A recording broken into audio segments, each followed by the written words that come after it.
No, the Prime Minister condemned in the strongest possible terms that disgraceful, despicable, unforgivable attack on the synagogue in Melbourne. You know, and we are thinking of everyone in Melbourne's Jewish community, indeed the Jewish community, the broader Australian community, when it comes to this act of terrorism. I think the Prime Minister was very clear on multiple occasions, including today, when he said that this was an act of terrorism. It was fuelled by anti-Semitism and it was stoked by hatred, which has absolutely no place in Australian society. The Prime Minister has been very strong on that, and again today, including in the last couple of hours.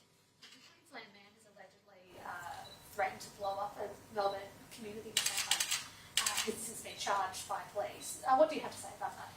Well, when people make those kind of threats, they should be charged and they should feel the full force of the law. I'm not going to get into the specifics of that. I don't want to jeopardise whatever legal proceedings are still to come. But what we want to see in this country is we want to avoid the kinds of tensions that we're seeing elsewhere in the world.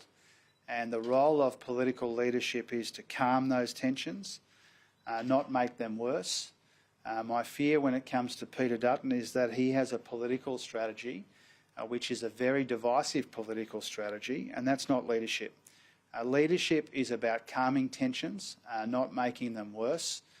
The Prime Minister has gone out of his way in acknowledging the unforgivable acts at the synagogue in Melbourne.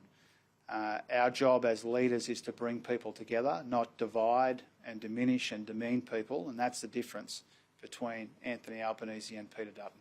Would you have acted differently or moved quicker to condemn the terror attack in Melbourne? I think the Prime Minister condemned unequivocally and speedily the unforgivable, disgraceful, despicable attack on the synagogue in Melbourne, and I think that's clear from the statements that he has been making in recent days. I'm just going to say one more thing and then we're going to have to wrap it up. I just want to say something about Paul Fletcher, who has announced that he won't be recontesting the next election. I wanted to very genuinely say that I wish Paul Fletcher well. He's had a couple of difficult jobs in the Liberal Party, including the manager of opposition business. These are difficult jobs. Paul Fletcher's been a member of Parliament, I think, for around a decade and a half. I genuinely wish him and his family well. This is two moderates leaving the Liberal Party in 2 weeks, and it makes it very, very clear, whether it's Simon Birmingham or Paul Fletcher, that Peter Dutton's divisiveness is chasing the moderates out of the Liberal Party.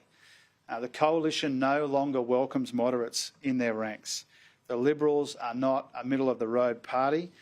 They are an extreme right party, and I think the departure of two moderates in 2 weeks makes that really clear.